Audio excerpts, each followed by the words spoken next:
어젯밤과 함께 떠나갔던 안개는 나를 전혀 바라보지 않잖아. 우리 둘 사이 관계는 깊지 않아 관계는 깊지 않아 보이는. Hello guys and welcome to my Eid vlog. আর সবাইকে আমার তরফ থেকে বাসি ঈদ মোবারক। আমি জানি ঈদ গেছে যে অনেক বেশি দিন হয়ে গেছে, তাও আমি তোমাদের জন্য একটা ব্লগ নিয়ে এসেছি, তো তোমরা এটা পুরো দেখিও। তো এখানে আমি সকাল সকাল উঠে ঈদের নামাজ পড়তে যাওয়ার জন্য রেডি হয়ে নিচ্ছি।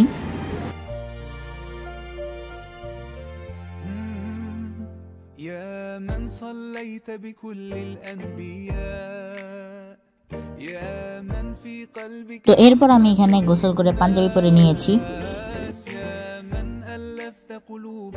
এখন আমি রিভিল করব আমাদের এবারের ঈদের পশু। তো 3, 2, 1। আর হ্যাঁ, এবার আমরা একটা মুরগি কোরবানি দিচ্ছি। দুষ্টামিরের সাইডে রেখে এই যে আমাদের ঈদের পশু। আর হ্যাঁ, আমরা এবার ঈদে গরু কোরবানি দিয়েছি।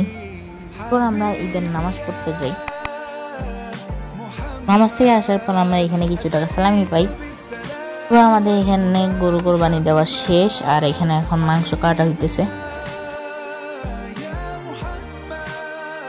এরপর আমরা দুপুরের দিকে এখানে কাজিনসরা মিলে খাচ্ছিলাম কাঁচা আম।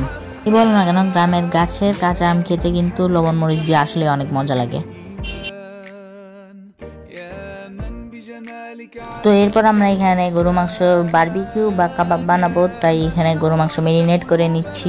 আর এইসব কাজ আমার একটা কাজিনই করে, কারণ সে একজন অভিজ্ঞ বুড়া মানুষ। আর এই কাবাব বা বারবিকিউগুলো এখানে মাটি চুলে করা হচ্ছে। অন্য সময় ঈদ দিয়ে একটা বারবিকিউ স্ট্যান্ড টাইপ কিছু একটা বানাইয়া ওইটাতে কয়লা দিয়ে তারপর বানানো হয়, বাট এবার ঈদ পাওয়া যায়নি দেখি। এই যে এখানে সবগুলো বানানো শেষ, এখন আমরা এগুলো খাবো। তো এরপর আমরা সন্ধ্যের দিকে বাড়ির ছাদে গিয়েছিলাম। ছাদে উঠে ভাবছিলাম একটা সিনেমেটিক শট বা এরকম একটা কোনো শট নিব, বাট আমার ভাই বোনেরা এইসব নষ্ট করে ফেলছে। साले को बम से उड़ा दूंगा एक बार हाथ में आ जाए तो। আর এরপর এখানে গরু মাংস রান্না করা হয়ে গেছে, তো এখন আমি গরু মাংস নিয়ে খেয়ে নিচ্ছি।